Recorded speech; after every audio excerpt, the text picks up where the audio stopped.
Agora falando um pouquinho sobre as síndromes comportamentais disruptivas.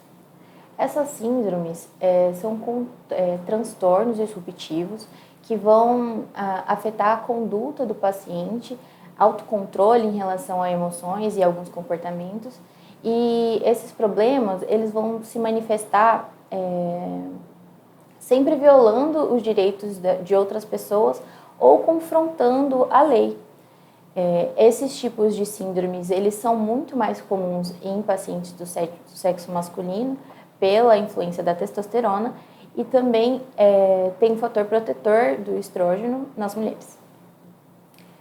Aqui eu trouxe os critérios diagnósticos relacionados ao transtorno de oposição desafiante, que é uma das síndromes comportamentais disruptivas. Essa tabelinha se encontra no DSM-5 e a gente vai sempre se basear nele quando a gente for fazer algum critério diagnóstico relacionado a transtornos psiquiátricos. E aí o DSM-5, ele traz esses critérios relacionados a um humor raivoso, irritável, um comportamento questionador, desafiante e uma índole vingativa. É importante a gente ressaltar que muitas vezes a gente precisa se especificar quanto à gravidade, e é sempre a gravidade atual desse transtorno. O transtorno de oposição desafiante, ele pode ser flutuante, então você precisa relatar como o paciente se encontra nos dias atuais. A gente também pode caracterizar ela como leve, moderada ou grave, e aí a gente vai ver como ele está se portando em ambientes diferentes. Então, a gravidade depende de em quantos ambientes esse paciente ele tem esse humor irritável, essa índole vingativa. Se ele apresenta em um ambiente só, como por exemplo só na escola, a gente tem um transtorno de oposição desafiante leve. Se ele apresenta na faculdade e no trabalho, aí a gente tem um grau moderado de transtorno. E grave é quando ele apresenta esse transtorno, essa maleabilidade do humor em outros 3 ambientes. Então, em casa, no trabalho, na escola, a gente já consegue caracterizar esse paciente com um transtorno grave. Aqui é um esqueminha que geralmente é cobrado em prova relacionado ao TOD. Então, a gente vai ver essas 3 esferas que estão no DSM-5. Então, a irritabilidade, a questão dos relacionamentos, como que essa pessoa se relaciona, e o comportamento. Irritabilidade, ela tem explosões muitas vezes ao dia, ela perturba de propósito, ela tem uma linguagem inapropriada para aquele contexto que ela está inserida. Em relação a relacionamentos familiares tensos, ele pode ser hostil com o esposo, ele pode ser hostil com a esposa ou com o esposo, né, no caso de mulheres. Relacionamentos, não respeita autoridades, então pessoas que vivem em conflito com a lei são muito correlacionadas com o transtorno de oposição desafiante.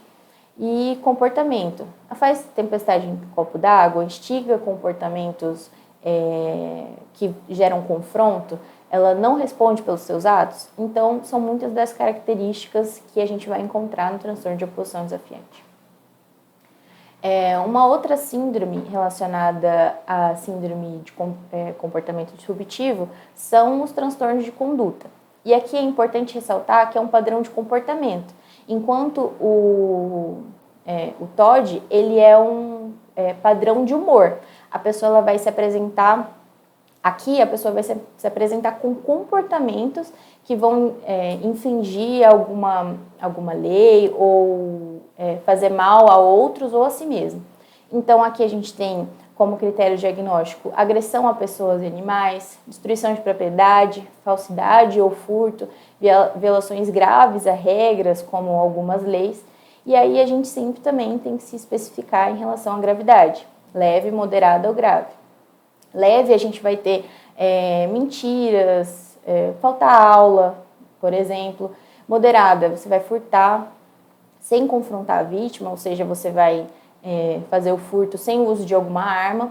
E grave, a gente tem a questão do sexo forçado, pessoas que furtam com o uso de armas, seja elas brancas ou armas de fogo. Determinar o subtipo, se tem início na infância, se tem início na adolescência e se tem início não especificado. O início na infância, a gente vai encontrar alguns critérios antes dos 10 anos de idade e na adolescência a gente vai encontrar esses achados, esses critérios depois dos 10 anos de idade. Então, você não vai ter tido nenhum outro comportamento relacionado a esse transtorno de conduta antes dos 10 anos. Algumas outras síndromes de comportamento disruptivo são o transtorno disruptivo do controle de impulsos ou da conduta não especificada ou especificada. A gente também tem a piromania e a cleptomania. A piromania está relacionada com o fogo, a pessoa que ateia fogo ou que infringe a lei relacionado com o fogo, ou a cleptomania, que é a pessoa que furta, que tem esse transtorno como se fosse um vício relacionado a furtos e roubos.